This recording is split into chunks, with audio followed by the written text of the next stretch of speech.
তো গাইজ খবৰ ভালনে? যদি ভাল ভিডিঅ' চাওক, বেয়া হ'লে ডক্টৰ তালৈ যাওক। চ' আজি কিহৰ ওপৰত কথা পাতিম আপোনালোকে দেখিলেই থাম্বনেইলত। তথাপিও একবাৰ কৈ দিওঁ, মিনি তাজমহল। এতিয়া মিনি তাজমহল ক'ত আছে, কোনে বনাইছে, কিয় বনাইছে, কিহৰ কাৰণে বনাইছে, সেইটো বনোৱা মানুহজন কোন, তাত কিমান টকা খৰচ হ'ল, কোনে খৰচ কৰিলে, সব কথা পাতিম।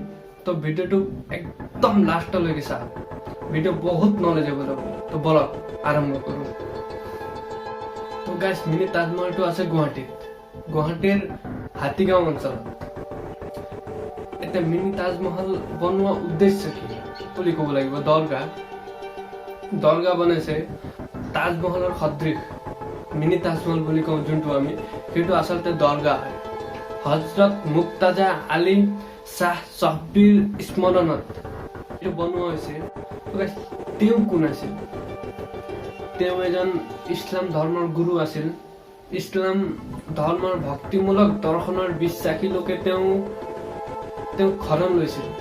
আৰু এই দৰগাহটো বনোৱাৰ উদ্দেশ্যটো, বহুত ভক্ত লোকে তেওঁক শৰণ লৈছিল আৰু সেই ভক্তসকলৰ সহযোগত তেওঁৰ 3 পুত্ৰ doctor Zakir Hussain, doctor Mehtab Hussain, doctor Sabir Hussain, তেওঁৰ ভক্ত লোকৰ সহযোগত তেওঁ 3 পুত্ৰ মিলি 3জনৰ পিতৃৰ স্মৰণত, গুৰুৰ স্মৰণত তেওঁলোকে এই দৰগাহটো দিল্লীৰ আগ্ৰাত থকা তাজমহল সদৃশ মিনি তাজমহল দৰগাহটো সাজি উলিয়াইছিল।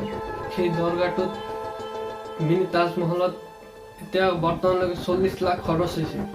আৰু সেইটো দৰগাৰ কিমান ওখ আছে আপোনালোকে গম পায় নে? 100 ফুট ওখ আছে সেইটো মিনি তাজমহলটো। এতিয়া আগন্তুক দিনত সেইটো এক পৰ্যটকস্থলীলৈ ৰূপান্তৰিত হ'ব। বৰ্তমান ইমান মানুহ তাত আহি আছে, ইমান মানুহে আদৰি লৈছে মিনি তাজমহল। অসমত তেনেকুৱা মিনি তাজমহল ক'তো নাই।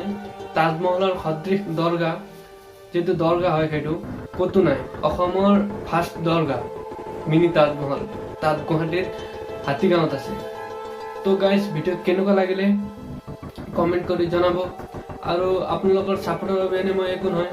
আপোনালোকে ছাপোৰ্ট কৰি যাওক, মই এনেকুৱা ধৰণৰ ভিডিঅ' আপোনালোকৰ কাৰণে সদায় দি থাকিম। তো গাইজ, এতিয়া আহিলোঁ, বাই, জয় আই অসম।